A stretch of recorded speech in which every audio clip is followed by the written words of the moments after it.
oportunidad de participar de este tiempo, Padre, que rogamos que sea de edificación. Permite que pueda hablar, Señor, lo necesario, solamente para la edificación de estas vidas, de tus hijos, Señor, de estas familias, de esta iglesia. Te rogamos, Padre, que nos ayudes y bendigas abundantemente la obra que realices en cada uno de ellos y les guíes, Padre, con tu palabra cada día. Enséñanos a confiar en ti y a hacer tu voluntad en el nombre de Cristo Jesús. Amén. Amén.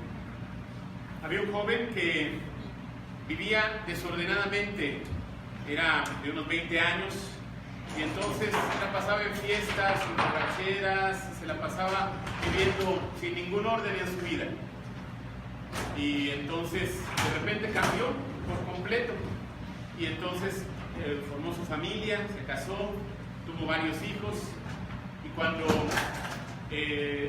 llegó el momento de que iba a morir, invitó a todos sus hijos y a su esposa que se acercaran y les dijo: hijos, mi amor, tengo algo que decirles que he venido guardando desde hace muchos años. Yo viví una vida totalmente desordenada cuando era joven. No me preocupaba nada, mi salud, me emborrachaba, tomaba drogas, andaba con mujeres, y sin embargo en una ocasión me encontré con un hombre que me vio como yo vivía y me dijo: joven, si usted sigue con ese estilo de vida, llegará a su lecho de muerte y no habrá nadie que le acerque un vaso de agua siquiera. Esas palabras me impactaron mucho. Entonces dejé la bebida, dejé la droga, dejé las mujeres y me dediqué a trabajar. Conocí a su madre, me casé con ella y le fui fiel durante toda nuestra vida. Los tuve a ustedes y me dediqué a trabajar toda mi vida completamente para que ustedes pudieran ser algo. Les puse de ejemplo con mi vida. Y ¿saben una cosa? Ahora, cuando ya estoy en mi lecho de muerte, he estado pensando algo y tengo que decírselos. Todos se inclinaron para ver la gran enseñanza que les iba a decir ese hombre. Y yo me he dado cuenta de algo, que yo no tengo sed. Porque le dijeron que nadie le iba a acercar un vaso de agua. No tengo sed. O sea, hubiera preferido seguir su vida, que tenía que haberse dedicado a su familia. Sin embargo, a pesar de que hay experiencias así, nosotros sí podemos darnos cuenta que vale la pena dedicarnos a nuestra familia, especialmente en estos tiempos en que vivimos, que también la sociedad, no solamente la iglesia, hablan acerca de la importancia que tiene la familia, porque la realidad que tenemos a nuestro alrededor es una realidad bastante complicada. Es muy difícil el tiempo que estamos viviendo para nosotros y para nuestras familias también. Y si antes ya lo era, ahora con más razón. Algunos dicen que la razón por la cual vemos tantas situaciones difíciles, adversas, violentas, no solamente se debe a una creciente de maldad, sino que también se debe a que ahora hay más medios de comunicación. Entonces, todas las cosas que ocurren las conocemos de una manera inmediata. Y entonces parece ser que la maldad y las cosas malas en la sociedad se han hecho más grandes. Pero la realidad es que efectivamente vivimos en tiempos, como describe el apóstol Pablo, en su tiempo él decía que los tiempos son malos. Ahora por más razón los tiempos que vivimos son malos. Y por eso le llamamos tiempos caóticos. Un mundo caótico es en el cual nos estamos enfrentando en estos días para nuestras vidas y para nuestras familias, en lo cual somos llamados a ser supervivientes. Y debo reconocer, hermanos, que me hice más consciente de las realidades que tenemos, también lo que nosotros tenemos como iglesia. Hace un tiempo di un curso de discipulado para un presbiterio y había pastores, había miembros de iglesia que estaban tomando la conferencia. Al término de la conferencia, cuando hablé de las bases bíblicas del discipulado, los pastores querían saber qué materiales se podían usar para adoctrinar a la iglesia, para poder hablar acerca de las historias bíblicas y preparar a nuevos creyentes y a los ancianos de iglesia. Querían saber qué materiales había. Sin embargo, una hermana tímidamente preguntó: ¿qué puedo decirle a mi hija que me comentó que tiene un compañero en la secundaria que es homosexual? Que ella piensa que está bien, ¿cómo puedo orientarle? ¿Qué creemos nosotros sobre estas cuestiones? Entonces yo me di cuenta que a veces hay una disociación entre las preocupaciones de enseñanza que se tienen por parte de los líderes de la iglesia, los pastores mismos, con respecto a la necesidad que está pasando la iglesia, las inquietudes que están viviendo y las preocupaciones que tienen en sus relaciones cotidianas.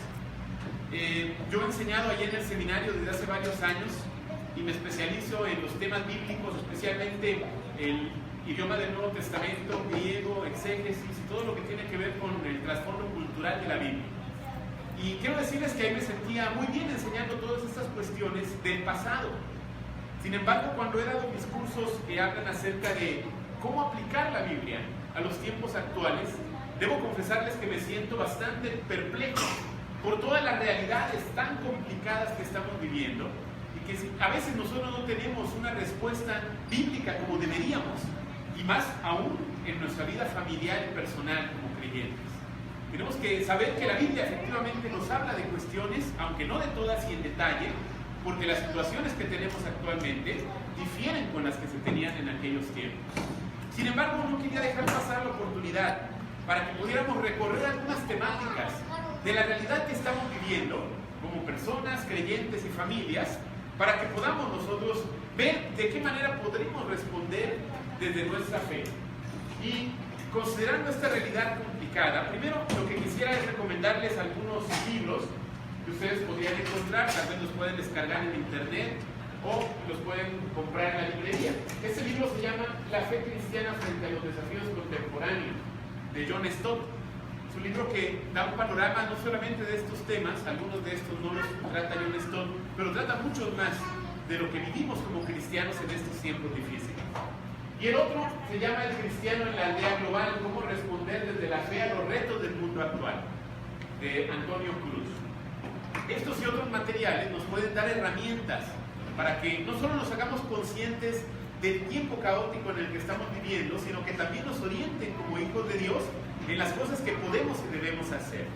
Como dice John Stott, precisamente, debemos buscar principios bíblicos que nos orienten para que podamos formarnos criterios para pensar y actuar adecuados al lugar y la responsabilidad que tenemos. Porque los días, como dice el apóstol Pablo, estos días, hermanos, son malos. Pero también podemos tener en estos días malos esperanza que nos da la palabra del Señor. Y nuestra fe también nos da herramientas para que podamos ver hacia adelante, no con temor ni con miedo, sino con esperanza y alegría.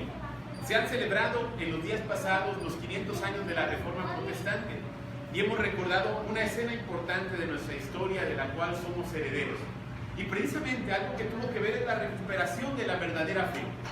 Y la fe que nos mueve para que vivamos mejor. Y no solamente para que vivamos mejor para nuestro propio interés, sino para que el nombre de nuestro Dios sea conocido y sea glorificado. Eso es lo que somos desafiados a hacer en estos tiempos. Por lo tanto, quiero invitarles para que veamos algunos retos o desafíos que tenemos en estos tiempos caóticos que nos corresponde vivir para que estemos mejor preparados para afrontar. Primeramente, el desafío que quiero mencionar es el desafío de lo virtual. El desafío de lo virtual. Nosotros vivimos en tiempos de la virtualización y la interconexión inmediata. No necesitamos esperar, como decía hace rato, más que unos segundos para saber que del otro lado del mundo, Corea del Norte ya detonó una bomba nuclear. O que hay un huracán en el Pacífico que se convirtió en categoría 2.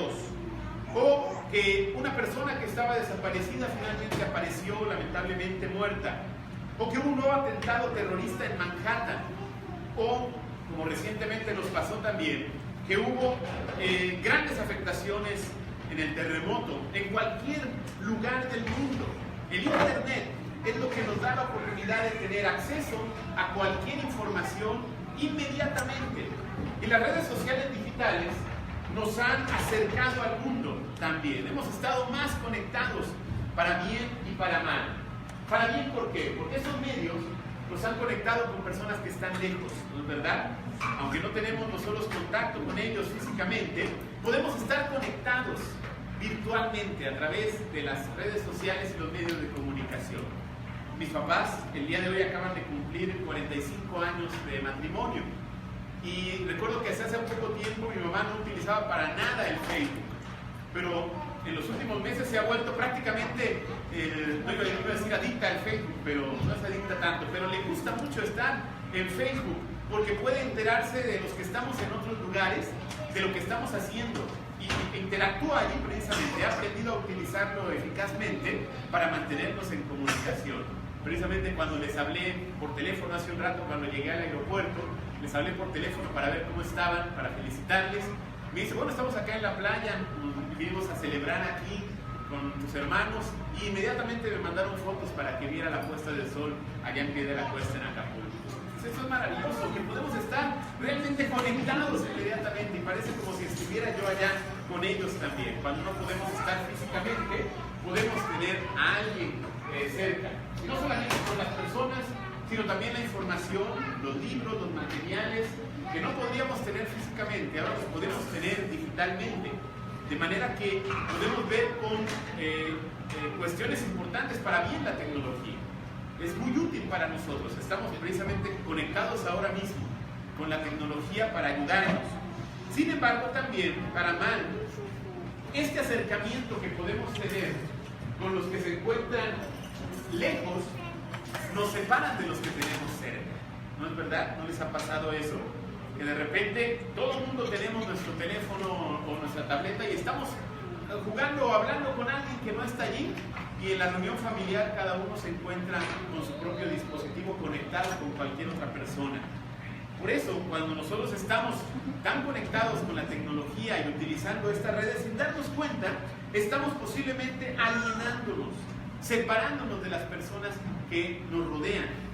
Y por eso las relaciones interpersonales cercanas se han deteriorado mucho, aunque también ha ayudado también la comunicación virtual. Podemos estar poniéndonos en situación de riesgo sin darnos cuenta por los medios de comunicación. ¿Por qué? Porque nosotros podemos acceder a información falsa u ofensiva y reproducirla sin escrúpulos. Y eso es algo que vemos completamente en estos tiempos. ¿Sí?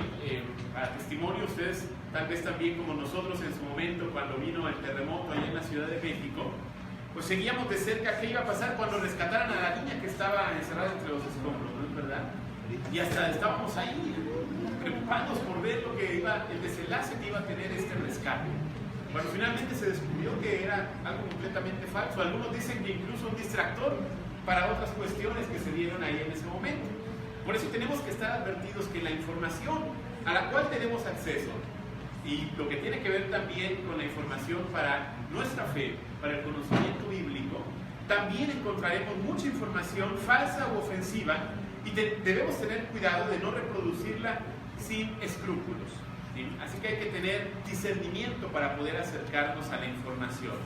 El término virtual significa que es algo que no es real, que imita la realidad, algo aparente. Por ello, vivir inmersos en el mundo virtual nos puede llegar a alienar, nos puede estar separando de la realidad y poniéndonos en riesgo sin darnos cuenta. En cuanto a nuestra fe, podemos confundirnos, pero nosotros podemos desarrollar parámetros claros para discernir lo que es verdadero de lo que es falso, lo correcto de lo incorrecto. Hay que tener eso en nuestra vida y en nuestras convicciones para que podamos aprovechar mejor lo que tenemos a nuestra disposición. ¿Cómo respondemos desde nuestra fe con esta realidad? Primeramente, es que nosotros aprovechemos de la mejor manera posible estos recursos digitales y la tecnología para educar en los valores del reino, para educarnos nosotros y para educar a otros. El hecho de que podamos utilizar la tecnología para nuestro bien y que podamos aprovecharla de la mejor manera tiene un principio bíblico. Hay varios principios bíblicos que podemos mencionar, pero el apóstol Pablo, cuando hablaba de compartir el evangelio, ahí en 1 Corintios 9, dice, entre otras cosas en su argumento, yo me he hecho a todos, de todo, para que de todos modos salven a algunos. Aquí dice el apóstol Pablo que a los gentiles se ha comportado como gentil, a los judíos se ha comportado como judío, de manera que a cualquiera le pueda llegar con el mensaje del evangelio. Por eso la tecnología nos puede resultar un recurso útil para que podamos llegar a otros con el mensaje del evangelio y nosotros también ser edificados con este mensaje, que podamos aprender mejor de la palabra de Dios con enseñanza adecuada para nuestras vidas y para nuestra familia. Sin embargo, también debemos aprender a discernir la información a la que tenemos acceso.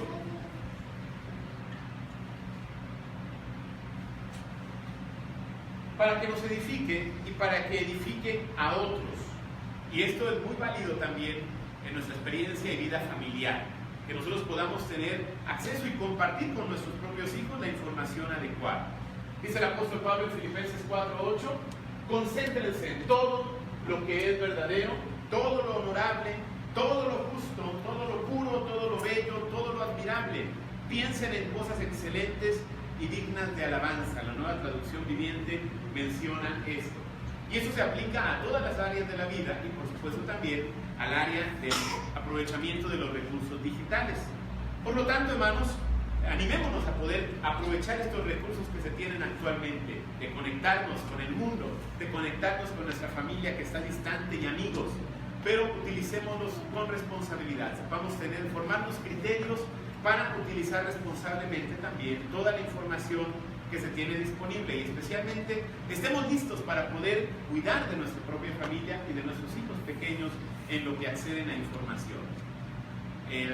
Todos los dispositivos que tenemos en casa están conectados a una de mis cuentas y entonces mis hijos mi hija pequeña tiene 6 años, mi hijo tiene 13 años, cada uno tiene su teléfono, su tableta y pues ellos de repente pues buscan algo que puedan hacer para jugar o para ver algún video. Tenemos mucho cuidado con eso.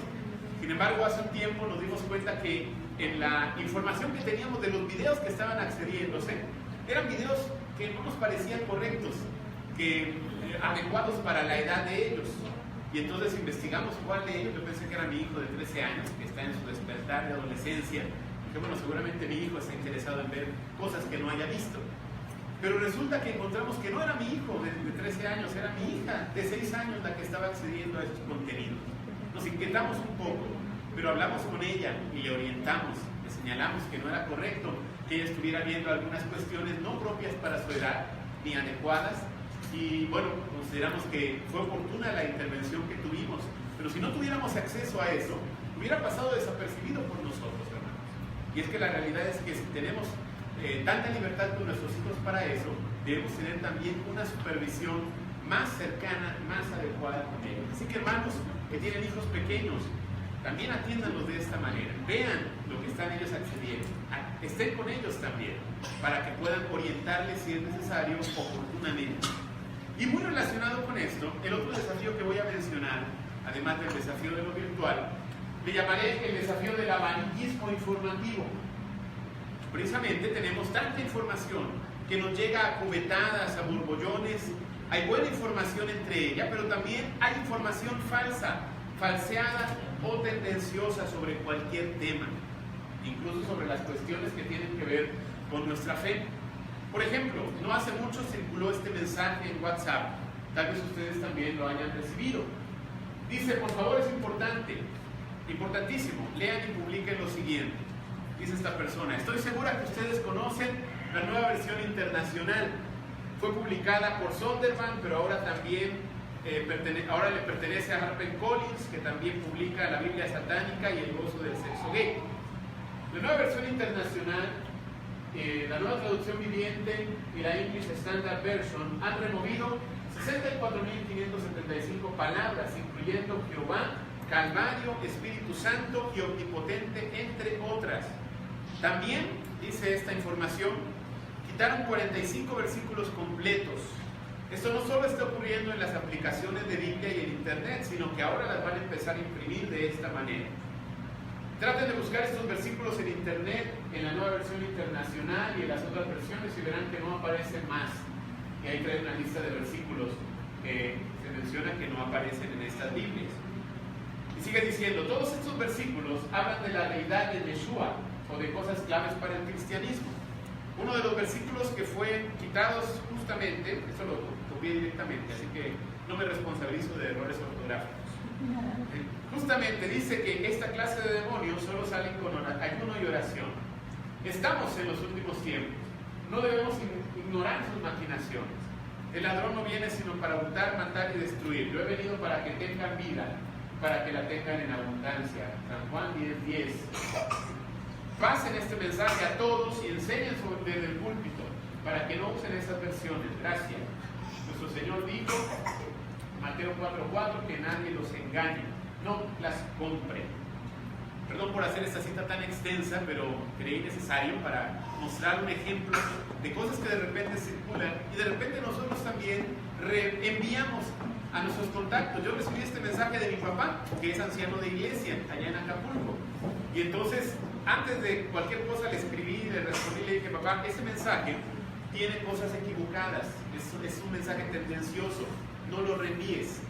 Pero más me tardé en escribirle la respuesta cuando ya lo estaba publicando en el grupo de la familia. Y entonces toda mi familia recibió este mensaje y empezaron a cuestionar. Y algunos decían, sí, ya revisé esa Biblia y efectivamente no trae los versículos, está mal, ¿qué es lo que pasa? Y me empezaron a cuestionar a mí. Bueno, ya les tuve que dar una explicación respecto a lo que pasa con esa Biblia y las falsedades que tiene este mensaje. Efectivamente hay cosas que son de verdad, como la mención de que algunos versículos no están, pero no estos versículos hablan acerca de la deidad de Jesucristo, ni todos hablan de la salvación. Eso tiene que ver con cuestiones propias de la historia de la transmisión del texto, que tal vez hablaremos en otra ocasión. Y por eso las versiones modernas que siguen la base textual, que se ha comprobado que es la más acercada a los textos antiguos originales, algunos pasajes se encuentran que no estaban originalmente. Por eso algunas versiones bíblicas no traen esos versículos. No se les ha quitado ni se ha cambiado lo que dice el texto bíblico de una manera perniciosa, sino que se ha hecho para recuperar el mensaje más auténtico. Y también en la traducción, por supuesto que también hay criterios distintos de la versión bíblica que normalmente utilizamos. Y también en cuanto a la casa editorial, los hermanos que publican esta nueva versión internacional nos explicaron directamente que efectivamente la Sociedad Bíblica Internacional que produce la nueva versión internacional es un ente autónomo originalmente, pero después los derechos de poder distribuir solamente, no de publicar la Biblia, sino distribuirla, los tiene una casa editorial aún mayor que distribuye cualquier tipo de libros. ¿Sí? Pero no es porque esa Biblia también sea de esa tendencia. Pero se viraliza esta información de esta manera, se crea una información equivocada y tendenciosa y que también llega a confundir a las personas, especialmente a los cristianos.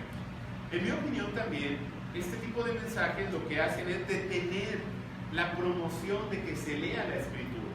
Versiones como esta, la nueva versión internacional y otras versiones bíblicas evangélicas modernas, han sido hechas para que la palabra de Dios llegue a más cantidad de gente, especialmente a las que no tienen antecedentes en la iglesia, pero que puedan entender por sí solas la Escritura y no les cueste trabajo hacerlo. Y por eso hacen esta promoción de estas Biblias en un lenguaje más accesible. En mi propia experiencia tuve una situación así, y les estoy hablando desde antes de ir al seminario, por allá en el principio de los años 90. Recuerdo que tuve una experiencia en el bachillerato, cuando comencé a tener trato con un compañero mío que era testigo de Jehová. Me di cuenta de eso porque vi que estaba leyendo la Biblia con otro compañero. Y entonces me interesó, como yo he sido cristiano desde mi familia, desde nacimiento, he estado en la iglesia, y entonces me llamó la atención ver que estaban ellos leyendo la Biblia ahí en la escuela y me acerqué con ellos.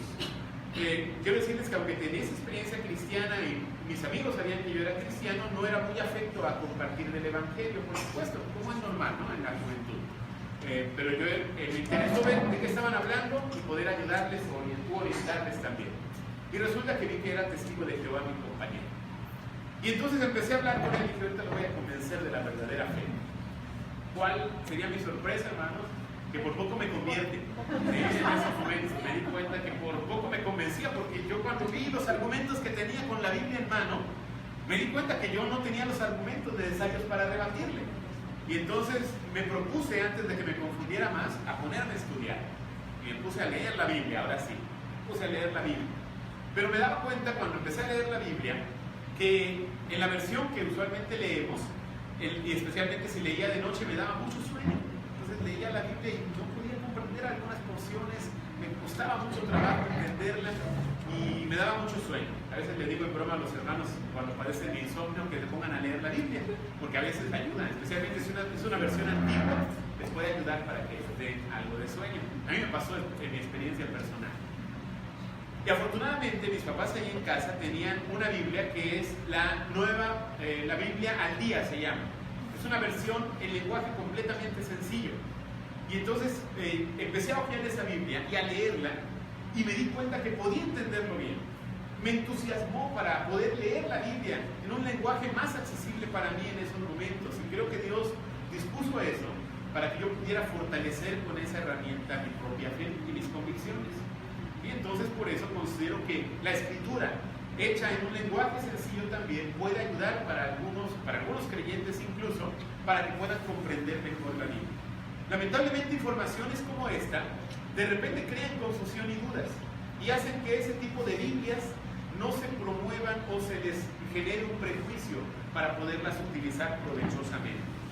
No voy a hacer todo una apología respecto a esto, pero nada más quiero mencionar que así como eso hay este tipo de información que circula. Y a veces nosotros la compartimos sin darnos cuenta que es información que está equivocada o tiene una tendencia que afecta en realidad nuestro testimonio. También, pocos días antes del 23 de septiembre, ustedes recordarán que hay una noticia que se viralizó, que era el fin del mundo. Y dijeron que el eclipse total del 21 de agosto, el huracán Irma e incluso los terremotos de septiembre se tomaron como eventos previos al desenlace final que iba a ocurrir el 23 de septiembre. Así que nosotros somos, con más razón, supervivientes al fin del mundo. Estamos excediendo los tiempos del fin del mundo. Esto fue anunciado por un profeta, numerólogo y astrólogo cristiano llamado David Meades. Él dijo que en Apocalipsis se hablaba de este suceso, describiendo que iba a llegar un supuesto planeta X, o llamado Nibiru, que aparecería para colapsarse con la Tierra. Y entonces, justo antes de esta catástrofe, iba a venir el rapto de los escogidos de Dios, librándoles de la destrucción. Hermanos, ahora que ya pasó este día, pues nos parece algo completamente absurdo, pero hay quienes sí se lo creen. Y se hace viral esta noticia incluso entre los círculos cristianos, y a mí me viene a la mente esto que el apóstol Pablo también menciona respecto a personas que hacen esto o acostumbran decir cosas que confunden en vez de edificar. Dice, como está escrito, el nombre de Dios es blasfemado entre los gentiles por causa de vosotros. Romanos 2:24. Debemos buscar que no sea la información que compartimos las que puedan afectar la fe de otros o nuestra propia fe, y más bien informarnos primero, antes de compartirlo, las cosas que estamos recibiendo, para que no caigamos en esta promoción del amarillismo cristiano. Pero más que el amarillismo cristiano, también hay un fenómeno en los medios de comunicación. Se llama técnicamente como la caja china. Y usted ha visto la película La Dictadura Perfecta, sabe a esto que me refiero. Se trata de una noticia que literalmente se viraliza con tal de distraer la atención de otros asuntos que los sectores poderosos o de intereses importantes quieren ocultar o minimizar. Por ejemplo, ahora que está el problema de los penales acá en Nuevo León, todo el mundo está hablando del problema de los penales acá. O con el terremoto, o con la serie mundial que los Astros batieron a los Dodgers en esta serie, con los atentados terroristas en Estados Unidos. Toda esta información que tenemos, los medios de comunicación se centran ahí, pero ¿sabe usted qué ha pasado con el caso de Javier Duarte, por ejemplo? Y las acusaciones de corrupción de otros importantes políticos. ¿Qué ha pasado con eso? ¿Qué pasó con las elecciones en el Estado de México o Coahuila, en los que había polémicas? ¿Qué pasa con el gasolinazo? Ahora, ¿qué pasa con el apoyo económico para los damnificados de los terremotos pasados? Esas situaciones se quedan en un segundo plano, y entonces se pone la atención solamente en las cuestiones que les interesa a algunos que se conozcan en la sociedad. Por eso, nosotros debemos enseñar a nuestros hijos y a los creyentes a tomar con mucha cautela esta información que circula en los medios informativos y que comunican, especialmente lo que se viraliza. Esto es uno de los aspectos urgentes que tenemos de los llamados de la Escritura para que vivamos actualmente con sabiduría y discernimiento. Entre las muchas enseñanzas bíblicas destaco las siguientes. Primero, dice Proverbios 13, versículos 15 y 16. El buen juicio redunda en aprecio, pero el camino del infiel no cambia. El prudente actúa con cordura, pero el necio se jacta de su necedad.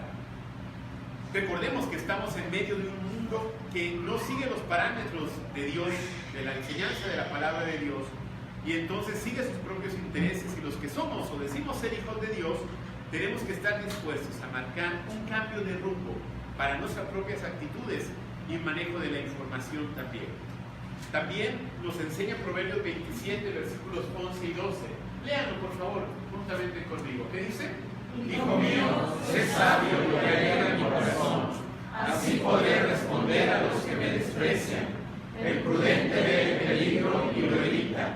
El inexperto sigue adelante y sufre las consecuencias. El inexperto aquí está refiriéndose a la persona poco experimentada o que tiene poco discernimiento. El discernimiento es una característica del creyente y especialmente del creyente que ha avanzado en su madurez. Somos llamados a que tengamos un mejor discernimiento de nuestra realidad y de las cosas que nos rodean para nuestro propio bien. Esa es una característica, como he dicho, de la persona madura en Cristo. Vean lo que dice Hebreos 5:14, leamos juntos.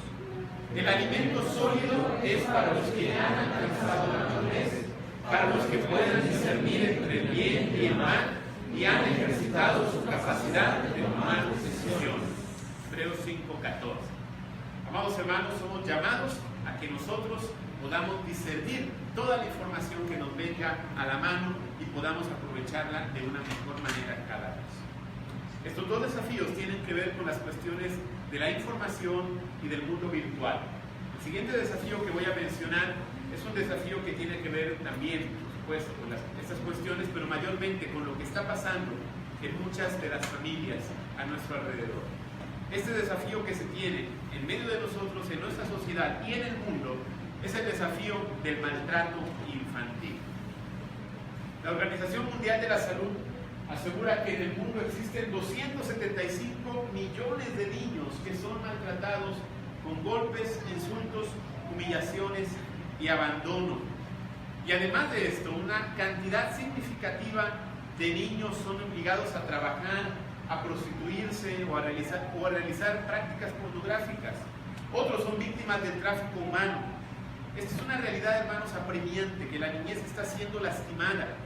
Y cuando la niñez en estas condiciones sobrevive, se convierte en una persona llena de amargura, llena de dolor, llena de violencia. Estamos nosotros retroalimentando esta terrible realidad con nuestra ignorancia, aun cuando nosotros tengamos cuidado en esto en nuestras familias cristianas. Una encuesta reciente señalaba que en México hay una prevalencia de hasta el 50% de maltrato, es decir, 5 de cada 10 niños sufren algún tipo de daño físico, verbal o psicológico. Un tipo especial de maltrato es el que no hablaremos el día de hoy, que es el aborto, que también ha crecido exponencialmente en los últimos años. En estos días, por ejemplo, trascendió que se encontró el cuerpo de un niño que murió de 4 años allá en la Ciudad de México. Y estuvo casi durante un mes su cuerpo en la morgue sin ser reclamado por sus familiares. Había muerto a causa de golpes. Y se encontró que el responsable de su muerte, ¿han escuchado esto? ¿Saben quién era? Su propio padre, el que lo había matado a golpes, en contubernio con su mamá, que habían hecho este daño terrible a este pequeño, llevándolo a la muerte, y por eso su cuerpo lo habían dejado abandonado. Y al contrario, cuando descubrieron todo lo que pasó, los apresaron y podrían ser condenados por 50 años. Esto es solamente un pequeño ejemplo de las cosas que se están dando en la vida de las familias. Ahora, ante esto, ¿cómo nosotros debemos o podemos responder siquiera? Primero, hacernos conscientes de una realidad así. En segundo, lo que nos corresponde a nosotros, que tienen los niños un lugar privilegiado en los planes de Dios. Recordar esto para nuestras familias es algo muy importante, muy saludable, para bien no solamente de la integridad de nuestros pequeños, sino también para las generaciones futuras. En nuestra profunda conciencia sí queda algo de sensatez, cuando ahora sabemos que hay niños muriendo en diferentes lugares. Jesús enseñó 2 cosas que deben tenerse en cuenta. Dejen que los niños se acerquen a mí, no se los impidan, porque el reino de los cielos es de los que son como ellos, dice Lucas 18:16. Es algo que la iglesia ha sabido, proclama, enseña, pero que en ocasiones en la práctica nos quedamos cortos en cumplir. Que a los niños les pertenece el reino de los cielos. Y hay una importante advertencia también del Señor Jesucristo para aquellos que hacen tropezar a uno de estos pequeños o que les hacen daño. Dice: a cualquiera que haya tropezado a uno de estos pequeñitos que creen en mí, más le valdría que le colgaran al cuello una piedra de molino y que lo arrojaran al mar. Si el Señor Jesucristo no se va con medias tintas en eso, sino que enseña claramente que hay una advertencia de juicio del Señor para aquellos que cometen ese tipo de delitos. Por eso debemos dar pautas tanto a padres como a niños para que tengan cuidado de esta incidencia del maltrato y del abuso. Hay un recurso que acaba de publicar Sociedad Bíblica de México que se llama el material Libre para Vivir o Aprender y Prevenir para Crecer. Este material consiste en 22 lecciones para ayudar a prevenir este mal sistémico que hay en la sociedad. Y este mal sistémico que tenemos relacionado con los niños también forma parte de un mal mayor, que es el que veremos a continuación en cuarto lugar. Tenemos nosotros el gran desafío actual de la violencia social. Esta situación no tenemos que hablar mucho, es algo que vemos a nuestro alrededor, en medio y alrededor de nosotros. Por ejemplo, en este mes de agosto que pasó, hay un reportaje que salió en el Washington Post que decía el mortal descenso de Acapulco, que es mi tierra natal, señalando que antes Acapulco era la capital de la diversión y ahora se ha convertido en la capital del homicidio. Y aunque esto es verdad, que mi estado de Guerrero es uno de los más violentos actualmente, solo es una muestra representativa de lo que está ocurriendo en escalada, tanto en México, en nuestro país, como también en todo el mundo.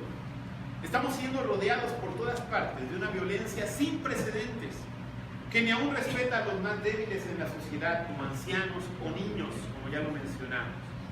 Ante esta realidad apremiante que tenemos de este mundo caótico, ¿cómo debemos responder nosotros como iglesia? Primeramente hay que señalar que la sociedad explica que es la razón de esto la descomposición del tejido social. Esa es la principal causa que la sociedad atribuye a esta escalada de violencia. Pero la sociedad misma no percibe que ella es la responsable de esta descomposición cuando promueve actitudes guiadas por la ambición, guiadas por el hedonismo, es decir, el placer a toda costa, el egocentrismo y actitudes anómicas, es decir, que no respetan ninguna ley. En ocasiones, durante ya muchos años, esto se ha privilegiado en nuestra sociedad. Por lo tanto, ante esta realidad, la Iglesia tiene mucho que decir y mucho por hacer.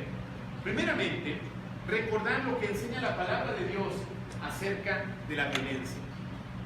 Dice Génesis 6, versículos 11 y 12, casi al comienzo de la historia humana.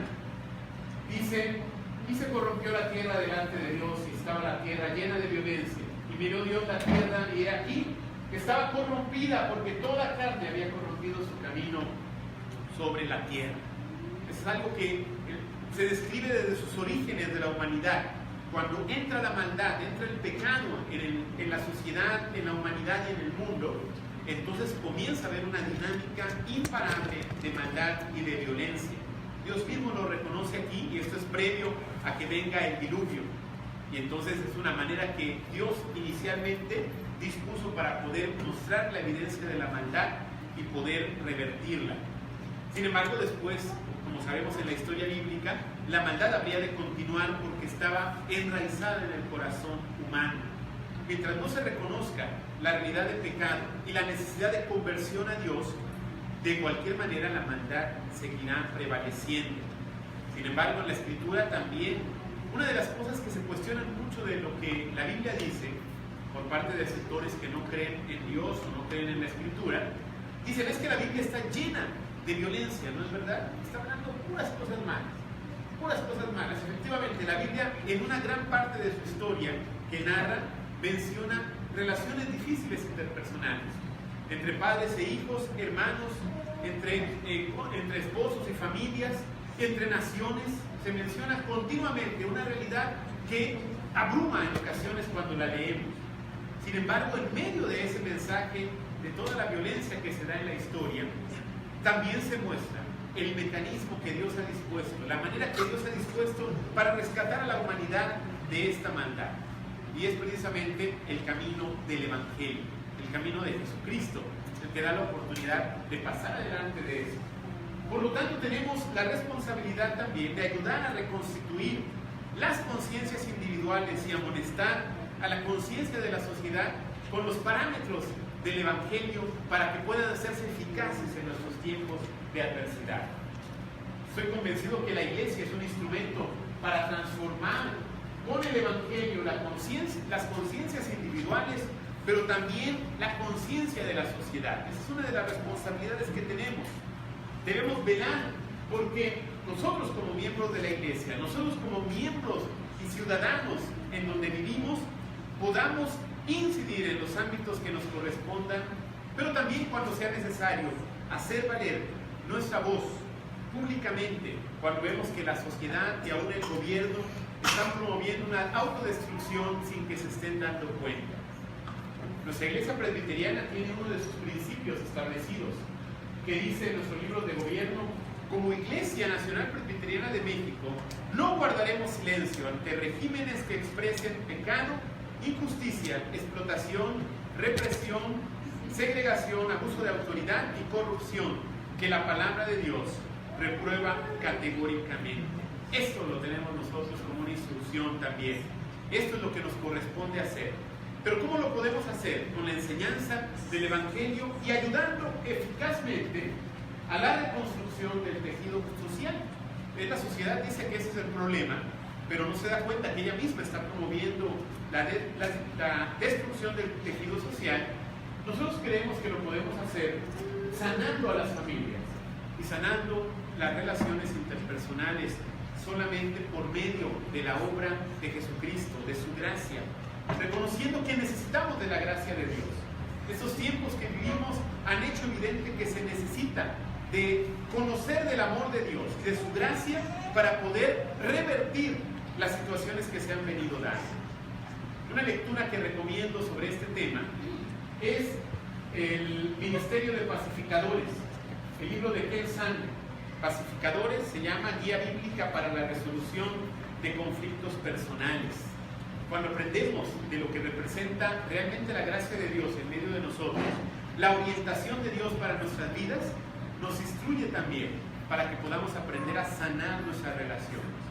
Y algo ineludible que tenemos nosotros, de lo cual ustedes seguramente han hablado en otras ocasiones, tiene que ver con aprender a perdonarnos y perdonar cuando nosotros hemos sido ofendidos o hayamos ofendido a otros. El perdón es el recurso más importante que nos provee la gracia de Dios, que podemos aprender para reconstituir nuestras relaciones que se han lastimado. O en nuestra propia experiencia personal, si hemos sido lastimados, si hemos sufrido, el perdón también puede sanarnos por completo. Esto es algo que nosotros podemos ver y somos llamados a que trabajemos también en nuestra vida personal y en la vida de nuestras familias. Ese tipo de experiencias que tenemos y que vemos delante de nosotros nos instruyen para que estemos preparados completamente ante las realidades complicadas que estamos viviendo. Hay otras más que nosotros podemos conocer, que están cerca de nosotros y de nuestras familias también. Por causa del tiempo que tenemos ahora, podríamos hablar de algunas otras más, pero yo preferiría que aquí pasáramos a este final, para que aprendamos nosotros a que en estos tiempos y ante los demás desafíos que tenemos, no permitamos que nuestras familias queden a merced de la enseñanza que hay en el mundo y en la sociedad, que corre engañado por su propia vanagloria y por su obstinación. Más bien debemos convertirnos, hermanos, en instrumentos para que podamos ver el que Dios está manifestándose en estos tiempos difíciles.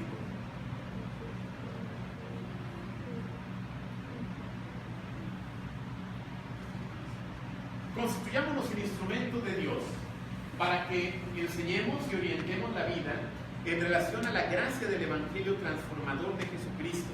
Y que no ocurra que diga el Señor: mi pueblo ha sido destruido porque le faltó el conocimiento.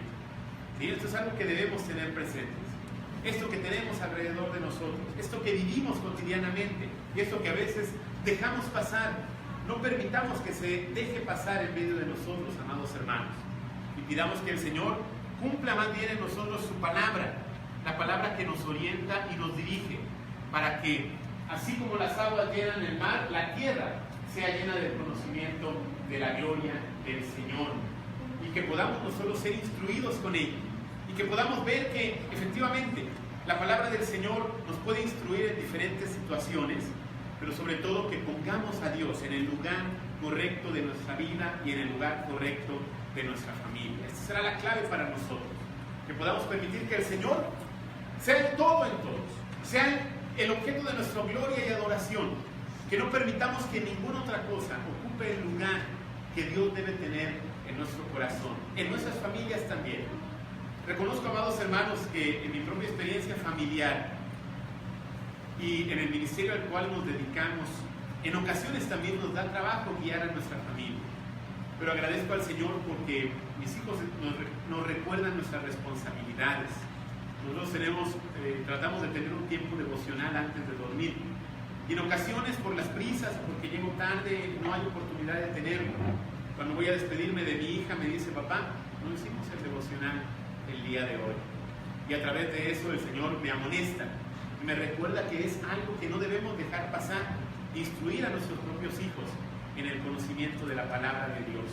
Porque si no lo hacemos nosotros, seguramente la sociedad y el mundo caótico en el que vivimos va a orientarnos en el sentido que quiere, extraviándolos y confundiéndonos a nosotros mismos también. Por eso, amados hermanos, pidamos que el Señor nos dé sabiduría, nos dé discernimiento, para que podamos instruirnos con su palabra y podamos instruir a nuestras familias también. No dejemos pasar el tiempo y toda oportunidad que tengamos para orientar a nuestra familia, cuidar a nuestros hijos. Vale la pena todo esfuerzo que demos, todo sacrificio de tiempo que tengamos, para que apaguemos nuestros medios de comunicación, abramos la palabra y podamos instruir a nuestros hijos y podamos ser de ejemplo para ellos también. Amados hermanos, les invito para que consideren esto. Esta presentación es un poco más amplia y las demás temáticas ustedes las pueden ver también. Si gustan, le dejo la presentación acá al pastor para que se la pidan y puedan ustedes leer lo que complementa la presentación, y puedan ustedes también tener otros asuntos ahí que se mencionan para ayudarles a su propia vida y familia, y que sea de edificación para ustedes. Que el Señor les bendiga, amados hermanos. Les agradezco su atención. Quisiera saber si alguien tiene alguna pregunta para que podamos concluir con eso, de esto que hemos hablado, o de alguna cosa que no hayamos hablado también, y consideran propio tener algo, alguna referencia. Con toda confianza, amados hermanos, estoy a su disposición. Que el Señor les bendiga. ¿Habrá alguna pregunta, hermanos, que sean hacer antes de que concluyamos? Yo quisiera hacer una pregunta. Sí, hermano. Lo estoy escuchando y estoy viendo la necesidad de líderes que emerjan de la iglesia, líderes que dirijan naciones, líderes que tengan respuesta a las necesidades de ese tejido social que debemos hacer. Sé completamente que es una disposición que debemos hacer desde la iglesia, desde las congregaciones, pero serán los tiempos para que la iglesia se levante, se manifieste y empiece a dirigir nuestra nación. Sí. Yo creo, hermanos, que la iglesia tiene una responsabilidad, como lo mencioné, de hacer conciencia a la sociedad. Primero, hacemos conscientes a las personas individuales de su realidad de maldad, ¿no es verdad? De que necesita del amor de Dios, de el camino en el cual se encuentra que va a la perdición, pero le damos a conocer el Evangelio, y con nuestro ejemplo y con la palabra de Dios le enseñamos que hay un camino de salvación para que conozca la plenitud de vida. Lo hacemos en las conciencias individuales, pero yo creo que también la iglesia tiene la responsabilidad de ser una conciencia colectiva, es decir, debemos nosotros también buscar los mecanismos para que la sociedad pueda saber, si está extraviada, los parámetros correctos para poder orientarse. Y a veces la iglesia, creo, y también el liderazgo, nosotros nos hacemos responsables de eso, es un asunto en el cual preferimos no meternos mucho para no complicarnos la vida, ¿no es verdad? Estamos muy bien acá mientras tengamos nuestras reuniones, nuestras actividades de enseñanza, tengamos nuestros tiempos de adoración y la pasamos bien como hermanos. Nos parece que es suficiente de lo que la iglesia debería hacer. Pero a menos que la iglesia haga consciente al mundo que le rodea de su realidad, el mundo seguirá en su camino de perdición y de extravío. ahí es donde nosotros debemos incidir también. Y tal vez como iglesia institucionalmente no lo podamos hacer, pero sí, individualmente lo podemos hacer en los lugares donde Dios nos haya puesto para servirle. Si estamos en una posición para enseñar a otros, por ejemplo, ahí debemos instruirles de su realidad. Yo recuerdo que muchas de las cosas que no eran conscientes para mí cuando era niño, mi maestra de primaria nos instruía en ocasiones de la situación que había en la sociedad. Nos hablaba acerca de las realidades que en aquellos tiempos en la primaria había, de malestar social y descontento, y nuestra maestra nos decía. Yo recuerdo que me impactó mucho en aquel tiempo darme cuenta cómo en mi realidad de niño que yo tenía, empezar a hacerme consciente de que no solamente era disfrutar de la vida como yo quisiera, sino también ver que estaba en una sociedad que tenía necesidades, tenía situaciones difíciles, y que yo también iba a ser llamado en algún momento a participar activamente. Y también con la ayuda de mi fe me pude dar cuenta que hay más cosas que hacer, porque Dios es un Dios que se ha mostrado interesado en el bienestar del mundo, no nada más para que el mundo sea destruido por su maldad, sino rescatarle a los escogidos, por supuesto, y a través de los escogidos traer bendición a todo el mundo y la sociedad para testimonio del Evangelio y de su poder. Algunos dicen, alguna respuesta cristiana también, que a mí no me parece válida, pero es popular, especialmente en estos tiempos caóticos, es decir, mira, Dios había dicho, el Señor Jesucristo había anticipado que las cosas se iban a poner mal. Esto significa que ya viene el Señor. Y qué bueno que ya venga el Señor, ¿no es verdad? Estamos contentos que venga el Señor. Pero en tanto viene, sin prestar atención a las falsas enseñanzas sobre esto, en tanto viene, nosotros como cristianos tenemos responsabilidad. Primero de orientar bien nuestra vida, corregir nuestra vida.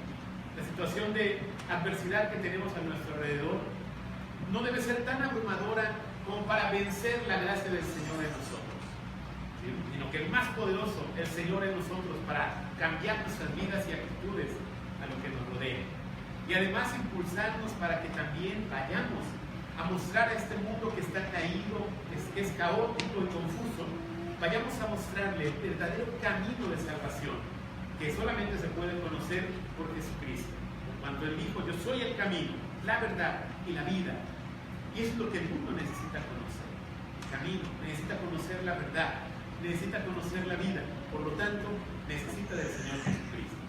Así que, hermanos, vayamos con fortaleza y esperanza, porque efectivamente tenemos ya la victoria ganada para nosotros. Es algo que nos alienta a que podamos seguir adelante, hacernos conscientes de estas cosas. No es para que nosotros nos desesperemos, nos angustiemos o pensemos que no hay nada que hacer. No, hay mucho que hacer, más bien. Y el primer lugar donde lo podemos hacer, además de la sociedad, es en nuestra propia familia. Nosotros mismos, a nuestros propios hijos. Ahí, si no lo hemos hecho hasta ahora, hay que empezar a hacerlo. A proteger y cuidar a nuestros hijos, a ayudarles a orientarse correctamente, a ayudarles a que ellos construyan personalidades fuertes, firmes, con la dirección del Espíritu de Dios y de su palabra, para que de esta manera, convencidos plenamente de lo que ellos son en Cristo, puedan también en las generaciones venideras, si Dios nos da la oportunidad de verlas, que podamos ver una progresiva y mejoría en la transformación de nuestra realidad.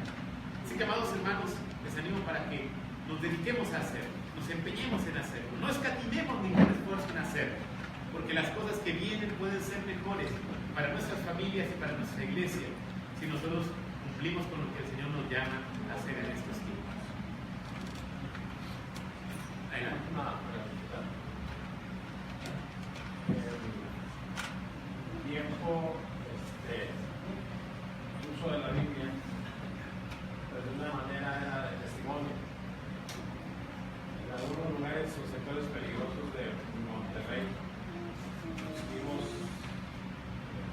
consumidores de droga o malos. El testimonio de ellos de que si viene alguien portando la Biblia los deja pasar. Nosotros pones barreras y lo he visto. Y mi pregunta es si no estará bien que no se haga la transición en las iglesias y que los pastores convencieran a todos los miembros de la iglesia a seguir usando la Biblia y no la pagar. Yo estoy bien consciente, es una herramienta poderosa, como dice usted, a veces peligrosa. Yo hago una pregunta, que sea el tema que sea. En la Biblia hay un bombardeo de unos que atacan y se pueden equivocar. Pero eso es tarea el templo, dejar de portar la Biblia va a ser, yo pienso, que una manera de dejar de dar testimonio a la gente. No sé cómo. Podría ser en algunos contextos, puede ser útil que nosotros tengamos la Biblia, que tengamos la Biblia a la vista, ¿no? Yo creo que sí es algo que se puede promover. Yo les confieso mi experiencia personal en mi juventud, en mi adolescencia, tal vez les pase también a ustedes. Traer una Biblia bajo el brazo en público me costaba mucho trabajo, ¿no? Traer la Biblia, bueno, está la Biblia, para que sí la tengo. Traer la Biblia bajo el brazo o llevarla a la escuela, por supuesto que no era algo que me entusiasmara hacer. Pero cuando tuve la oportunidad de comenzar a dar testimonio, me di cuenta de la importancia que tenía. ¿Sí? Y llevaba la Biblia, en aquel tiempo no había recursos digitales, entonces llevábamos la Biblia y empezábamos a compartir. Y fíjense que tengo una experiencia muy grande en aquellos tiempos, que cuando debatía con mi compañero testigo de Jehová, nos sentábamos en el salón cuando no había clase y nos sentábamos el uno frente al otro, abríamos nuestras respectivas Biblias y empezábamos a hablar acerca de nuestras opiniones, acerca de nuestra doctrina, para rebatirnos el uno al otro. Y nuestros compañeros, en vez de estar alejados, se empezaban a sentar a nuestro alrededor y todo el salón de nuestros compañeros estaba alrededor escuchando el debate que teníamos. Y algo que para aquellos tiempos parecía ser contradictorio, ¿no? Porque uno pensaría que los jóvenes no tienen ningún interés, pero hay una necesidad muy importante en las escuelas, en la juventud, de que se dé a conocer la palabra de Dios. Y efectivamente, cuando nosotros estamos en algún lugar, o cuando vamos a algún lugar difícil o peligroso, podría ser de alguna ayuda externa que podamos tener la escritura impresa, ¿no? Y que la podamos mostrar. Pero obviamente también va a ser útil que la sepamos manejar, no nada más llevarla y ya como amuleto o talismán. No, hay que saberlo utilizar, saber algunos versículos bíblicos por lo menos si hay oportunidad de compartir con alguien y de compartir el Evangelio, que la podamos utilizar. Pero aún más importante que eso, el mensaje de la Biblia se tiene que llevar en el corazón. Es muy importante, ahí sí lo podemos utilizar en cualquier lado donde estemos. Aun cuando no llevemos la palabra escrita, cuando nosotros mostramos la realidad del amor de Dios en nuestras actitudes y comportamiento con los demás, también los demás se van a dar cuenta. He escuchado personas que también han estado de repente en un momento de que los van a asaltar o les van a agredir, y bueno, empiezan a intentar hablar, aunque no tengan la Biblia a la mano, pero empiezan a intentar hablar con la persona. Le dicen, mira, te voy a dar lo que tengo, pero permíteme hablar contigo. Y le empiezan a hablar acerca del amor de Dios. De repente las personas, por supuesto, que se sorprenden de que se les esté diciendo eso. Y a veces hasta las han dejado, o les han perdonado, o han escuchado el mensaje a través del testimonio de la persona. Entonces, aún más importante que traer la Biblia impresa es que la traigamos adentro, que la traigamos bien interiorizada en nuestros pensamientos, para que la podamos compartir. Y efectivamente, ya que se mencionó esta cuestión, lamentablemente esto no ayuda mucho. ¿Por qué? Porque nosotros la traemos aquí. Había una hermana que me hablaba por teléfono y me decía, hermano, este versículo que dice esto, ¿dónde se encuentra? Y yo, a ver, espérame, hermana. Y rápidamente yo sacaba mi teléfono y le decía, está en la cita bíblica, se la daba. Y ella siempre pensaba que yo me salía de las citas bíblicas. Y lo bueno es que estaba por teléfono, pero yo sacaba inmediatamente rápido para eso. Sí, ya me acordé, aquí está. Y la hermana pensaba que yo me las... Pero realmente cada vez menos nos aprendemos el mensaje bíblico porque ya lo tenemos a disposición, ¿no? Rápidamente damos un clic y ya tenemos nosotros la cita bíblica o el pasaje. Bueno, se puede aprovechar bien esto, pero nos limita para que nosotros aprendamos la Biblia, la interioricemos también, ¿no? Nuestros hijos deben aprender textos bíblicos todavía. Creo que es algo que sí nos ayudará mucho para nuestro presente y para nuestro futuro. Entonces sí, la Biblia debe constituirse no solamente en algo que nosotros digamos creer, que digamos seguir, sino que la mostremos, que la llevemos en nosotros. ¿Sí? ¿Habrá algún comentario final o alguna última pregunta, hermanos?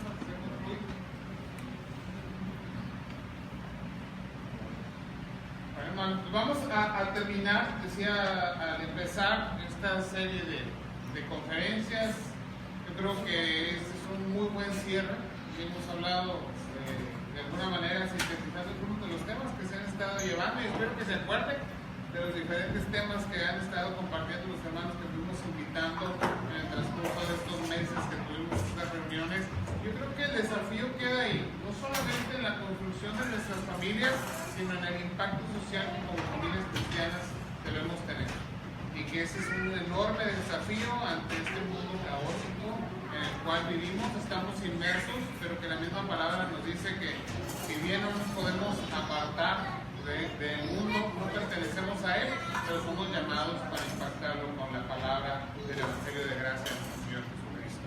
Como familias tenemos que seguir creciendo, es un desafío diario, es algo cotidiano que tenemos que enfrentar, pero con la gracia del Señor en nuestra vida y el Espíritu Santo que nos guía, podemos hacerlo continuamente. Vamos a terminar este momento y te pediría, Pastor Iván, si quieres orar por las familias de esta iglesia. El Señor nos lleve a no solamente interiorizar la palabra y a poderlo compartir con nuestras familias, sino como familias creyentes en impacto y bendición a la sociedad que nos rodea. Muy bien, vamos a orar, hermano.